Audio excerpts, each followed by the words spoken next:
And this is it, the sixth segment for today. Real Talk 101, episode 117. Sa gusto magpa-ritual, full private reading, message lang po kayo. Nasa bio ko yung link ng other social media platforms ko. And pwede din naman kayo mag-email kung gusto ninyo, okay?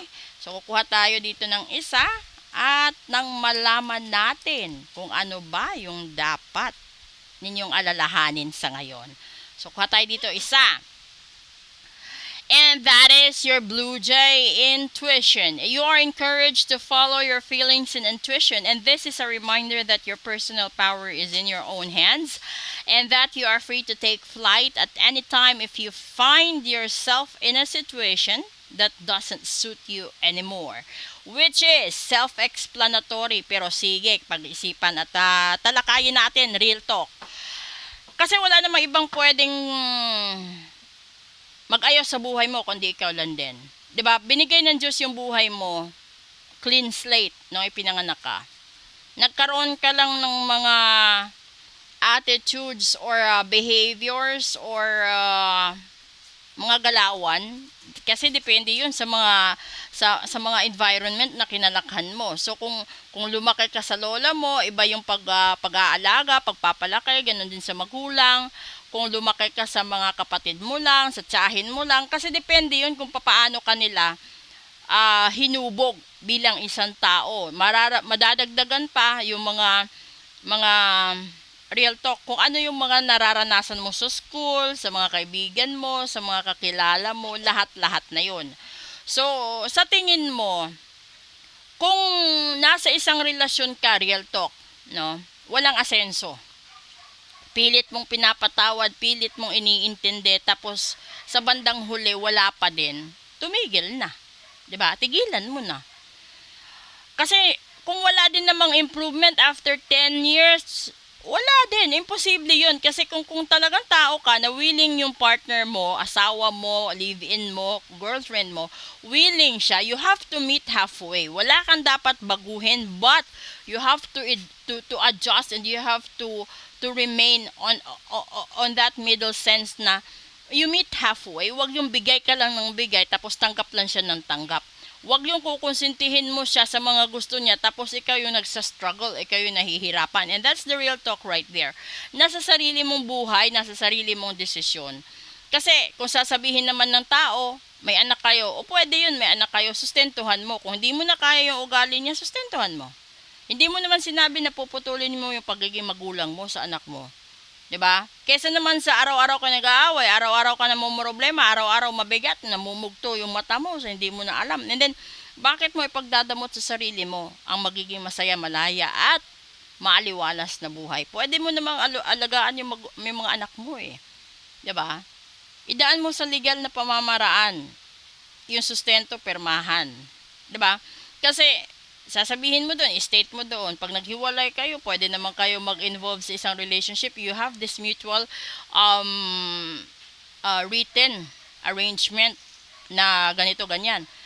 Real talk, sa buhay ngayon, sa panahon ngayon, hindi na kailangan na gamitin mong props yung mga anak mo para hindi ka hiwalayan. Gamitin mong props yung sakit mo para hindi ka hiwalayan. Gamitin mong props yung ibang tao para hindi ka hiwalayan. No, that's not the real life right there. Maliban na lang talaga kung ginayuma yan or na-hypnotize yan. Kasi kapag yun ang nangyari, talagang kailangan mong tanggalin para matauhan, magising. Dahil iba din kasi yung effect ng isang relasyon na napilitan ka lang pakasalan dahil nabuntis ka or nakabuntis ka. Yun yung pinakamalaking kasalanan na ginawa mo sa buhay mo kung nagpakasal ka lang dahil dyan. Okay? Dahil sa sasabihin ng ibang tao, dahil sa mata ng ibang tao, ganito, ganyan. Pero mas masahol pa sa masamang pagsasama yung ikinasal ka pero nagtitiis ka sa hirap at ginhawa. May pangit na ganun. So, that's the real talk right there. Kung gusto mong magkaroon ng freedom, then you do it. No? I-claim mo yung freedom mo, i-reclaim mo yung self mo, mahalin mo sarili mo.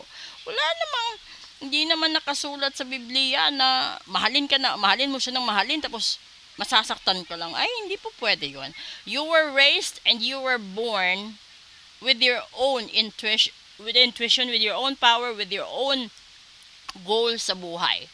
So, buhay mo yan. No? Hindi po pwedeng diktahan ka ng magulang mo na ibang tao ng kung sino man sa gagawin mo. Yun nga lang, you have to balance na kung i-guide ka, alam mo naman na ito masama, alam mo itong mabuti. Kung alam mong masama pa na isigi mo pa yung isang relasyon na stress ka, pagod ka, hirap ka na, itigil mo para ma-regain mo yung peace of mind mo. Kung alam mo naman na nagpapagod ka 24/7 tapos wala ding asenso, tigil mo na. Ba't naman papatayin mo sarili mo kana hindi ka umuusad, 'di ba? That's the real talk. Kung papunta naman ito sa negosyo, kung alam mo na hinuhudas ka ng partner mo, ng mga managers mo, ng kung sino, itigil mo. 'Di ba? Tanggalin mo yung mga tao na salot sa negosyo. And then, kung ito naman ay tungkol sa mga relatives, kung wala naman din silang ginagawa at wala din naman silang ambag sa buhay mo, edi detach yourself. Kasi namamalas ka. Imbes na maganda yung vibrations mo, kapag dumidikit ka sa mga taong mamalasin, edi mamalasin ka din. Hindi pa kasama yan yung mga taong nagmamanifest ng masama sa'yo. Kasi may gawin ka man o wala, real talk, may mga tao talagang may ayaw sa'yo.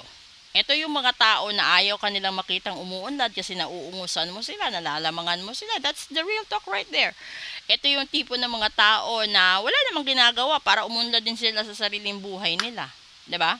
So, in every intuition that you are in, or probably that comes into your mind, you have to sit back. You have to think of it a million times kung ano ba ang dapat mong gawin para umunlad ka sa buhay.